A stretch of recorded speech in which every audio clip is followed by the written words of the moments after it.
Hello guys, welcome to my new blog. গাড়ি জ্যামে আটকে পড়ে যাওয়ায় আমরা যা বড় কীর্তি করেছি তা তো আমরা আগের ভিডিওতেই দেখে নিয়েছি। তো এবার আমাদের গাড়ি ছেড়ে দিয়েছে, আমরা এখন যাচ্ছি বুমলা পাস। যদি বা মাঝে আমাদের দু একবার গাড়ি আবার দাঁড়িয়ে গেছিলো আর আমরা আবার নেমে সেম কাজই করেছি। ওখানে আমরা পৌঁছে গেলাম মোটামুটি 1:30টার মধ্যে। ওয়েদার আমরা খুব ভালো পেয়েছি, রোদ ছিল, বৃষ্টি তো একদমই হচ্ছিল না, আর তেমন তীব্র হাওয়াও চলছিল না, পুরো ফটোজেনিক ওয়েদার।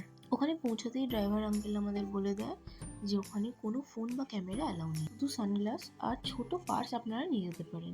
শুনে বেশ মনটা খারাপ হয়ে গেছিল, কিন্তু না, ওখানকার রুলস যেহেতু ওটা চায়না বর্ডার, ওনারা যেটা ভালো মনে করবেন সেটা অবশ্যই আমাদের মানা উচিত। যতই হোক, আজ ওনাদের জন্যই আমরা শান্তি নিদ্রা নিতে পারছি। যাই হোক, তারপর আমরা জানতে পারলাম যে শুধু চায়না বর্ডারেই ফোন অ্যালাউ নেই। ওখানে আর্মিরাও সমস্ত ডকুমেন্ট চেক করে আমাদের নিয়ে গেলেন চায়না বর্ডারে। একজন স্যার ওখানে বললেন কতটা চীন, কতটা ভারত, কোথায় আমাদের এয়ার ডিফেন্স সিস্টেম, কোথায় ওদের।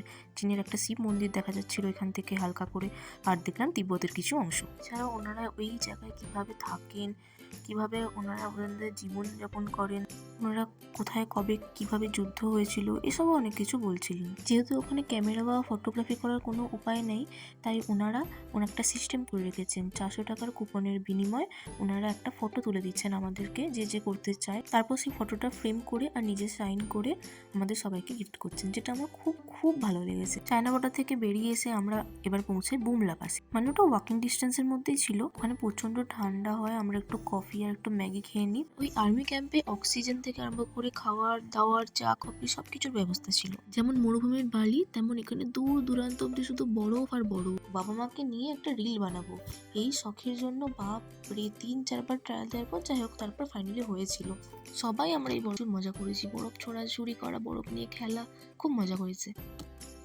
ফলস হচ্ছে এখানে, আমরা এখন বুমলা পাশে আছি। স্নোফলস হচ্ছে, ওদিকটা চীন, এটা India. I love Bumla. Jai Hind. বিকাল 4টে যেই বাজলো অমনি শুরু হয়ে গেল স্নোফলস। 15,000 ফুটে অবস্থান করছি এখানে স্নোফলস। আর্মিরা বললেন তা আপনারা থাকতে পারবেন না এখানে, তাড়াতাড়ি নেমে যান এখান থেকে। তাই আমরা তাড়াতাড়ি করে ওখান থেকে নেমে পড়লাম আর রওনা দিলাম হোটেলের পথে। তাহলে এখন টাটা, দেখা হবে পরের ভিডিওতে।